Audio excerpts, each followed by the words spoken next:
welcome. Welcome to Good News from St. Andrew's, Guelph.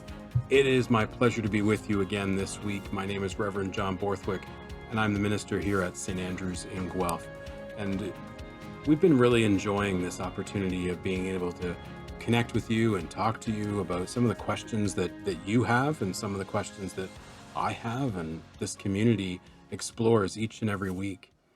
It's been an amazing journey that we've been on since January. And it's also been hard. It's been hard because we haven't been able to be in person for a really, really long time in our community. And you've probably experienced the same wherever you are. We love to be in person. Being in community is about being in person with each other as human beings. That's part of what we get in the experience of being human. The tactileness, the presence that we can experience by being together is certainly very deeply meaningful. I've been delighted to hear from some of you that you are regular watchers of Good News from St. Andrew's, Guelph. I want to say a bit of a hello to a few folks today. I want to say hello to Grace, and I want to say hello to Doreen and Rita and Doreen, a couple of sisters that we know as well, and lots of others who join us every week. So thank you for letting us know. It really encourages us that we feel like we're speaking directly to you. And so thank you for being a part of this journey that we've been on since the beginning of the year. And we're very grateful to Rogers TV20 to be able to bring this material to you each and every week. This week is the sort of, I want to say, and you can see I'm struggling with how to describe it. Easter happens, and it's like the biggest thing that happens in the Christian church.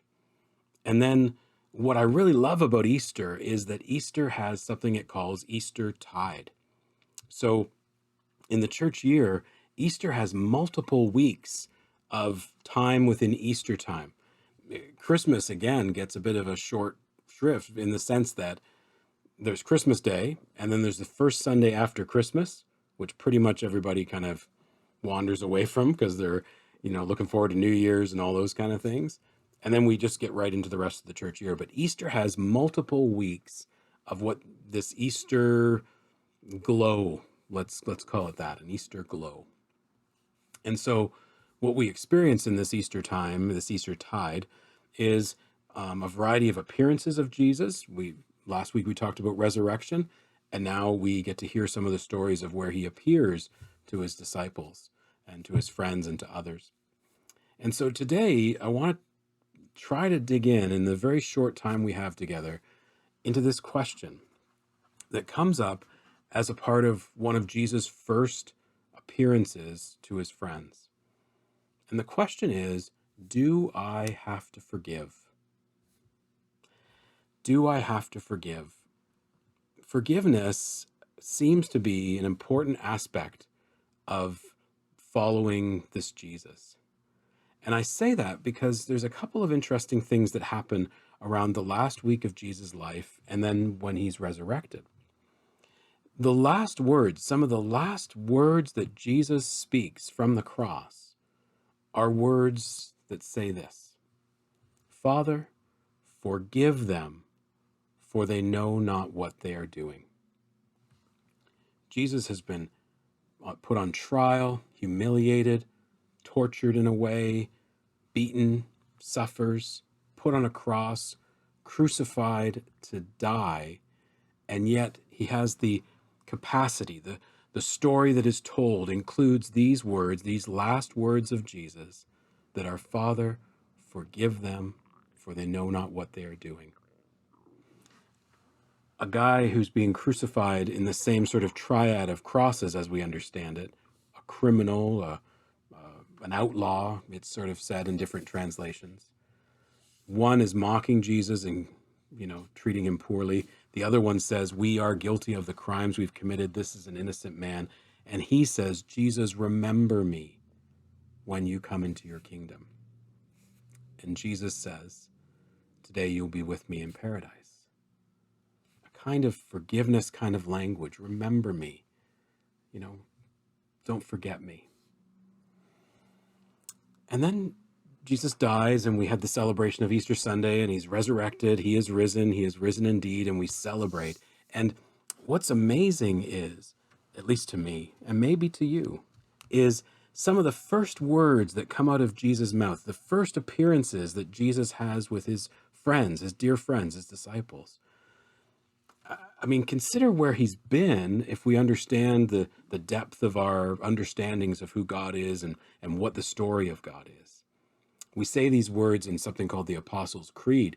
He descends to the dead, or, and I'm not trying to use bad language, it's in the Bible, he descends to hell and then rises from the dead.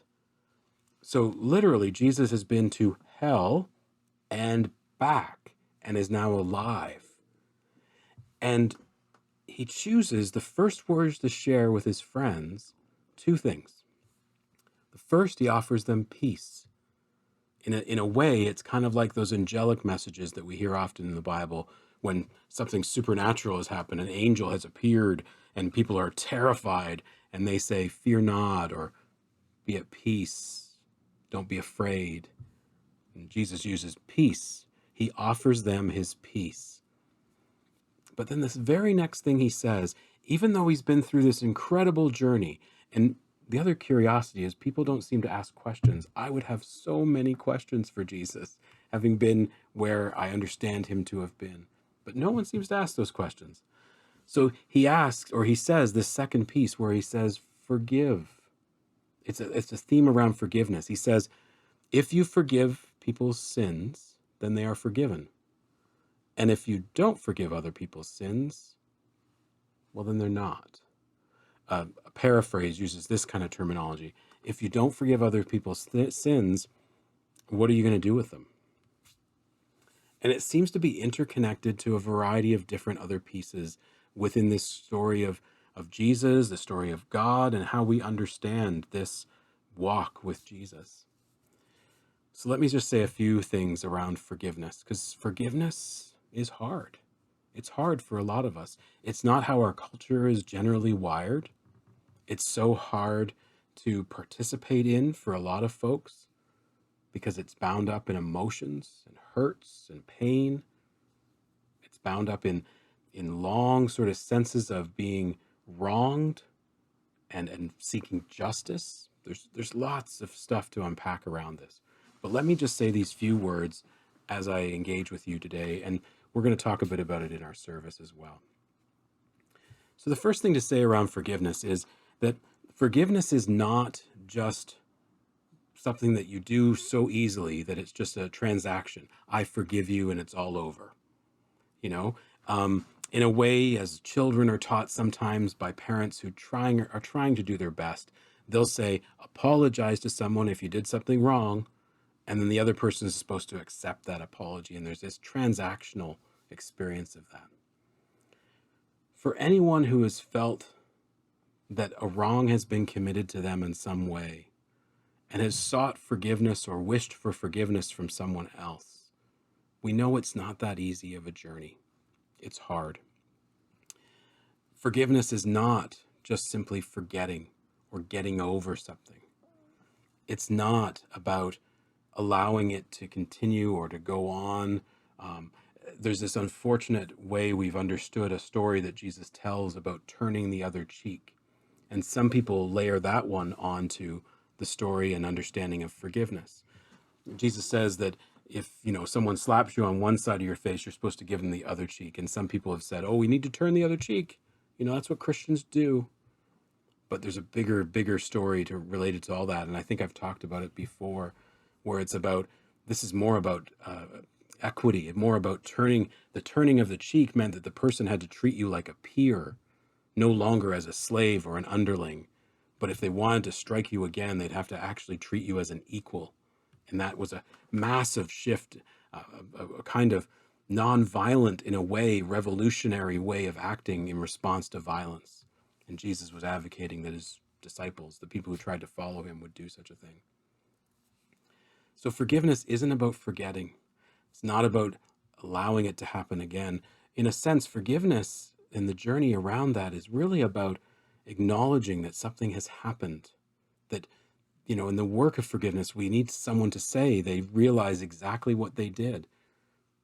we often need people to acknowledge the ways in which that hurt, wronged, caused us pain and suffering.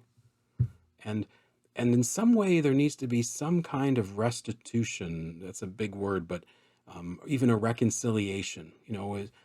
Is there an agreement that this wouldn't happen again? Or for some, we might need to put up new boundaries to not allow certain things to happen again. Like, we're not going to forget what you did. We are going to remember how you acted or what has happened. And it's going to take time and an acknowledgement and storytelling as a part of all this.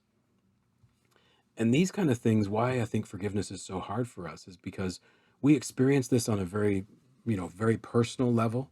The ways in which we feel people have wronged us, betrayed us, hurt us, done things that we're having a really hard time of letting go. But then there's bigger systemic things. I mean, things that are cross generations, cross cultural, things that are a part of, embedded into our society today, that people aren't just going to get over. People aren't going to just walk away from. Trust has been broken and justice has not been served. So things within our Indigenous community around healing and reconciliation, for some, especially for people like myself, sometimes it feels like we just want to get over that really quickly. Can't we get to the forgiveness part and just move on? Well, no, that's not going to happen. Not unless there's been an acknowledgement of what has been done, the ways in which that has impacted peoples and continues to impact peoples, and specific, tangible justice actions that are going to decide to make a difference and change the story going forward. That's kind of what reconciliation and justice is about. It means not only that you acknowledge and you're saying you're sorry, but more about the tangible ways in which you're going to change the system, rebalance things, and make things different for the future. All that to say, forgiveness impacts us on a very systemic level, impacts our communities, impacts how we relate in relationship to other people, and definitely profoundly impacts us as people, as individuals. Forgiveness, I think the best way of describing it is a journey. It's never once and done. You might forgive somebody of something, but it might come back in a variety of different ways. It might surface in some other situations because it's a rupture in the trust that one has or hopes for or dreams of in a relationship. And that's going to creep up from time to time. So it becomes almost a discipline, a thing, an intentional action that we continue to forgive someone else, but are ever vigilant of ways in which that forgiveness is tenuous and that trust could easily be broken again. So even as we work on some of these systemic issues in our culture around racism and our Indigenous peoples, the ways in which that impacts us as well, it's going to be very hard to repair that trust. And it's not going to happen simply and overnight. And it's a journey and it's a continual action. It's continually making choices that are going to show and demonstrate both for ourselves that we have the discipline to carry it through, and for the culture bearing witness to it to see that this is who we are now. This is how we're going to act about things. I imagine that forgiveness is a word that does things within yourself, questions you have related to relationships and people and bigger questions about our society today. It's not easy. It's not something that's going to be fixed. But I find it fascinating that Jesus chooses the journey of forgiveness as one of the first things he shares with the people who try to follow him. And maybe, for us, that's good news. I hope as you explore and engage with the worship service today, you'll get a sense of this forgiveness piece as well and be able to go a little deeper. It's the service from Sunday, April 11th, and it's John chapter 20, verses 19 to 31. And it is one of these appearance stories of Jesus, where he shares peace and where he talks a little bit about forgiveness. May you have a good news kind of day.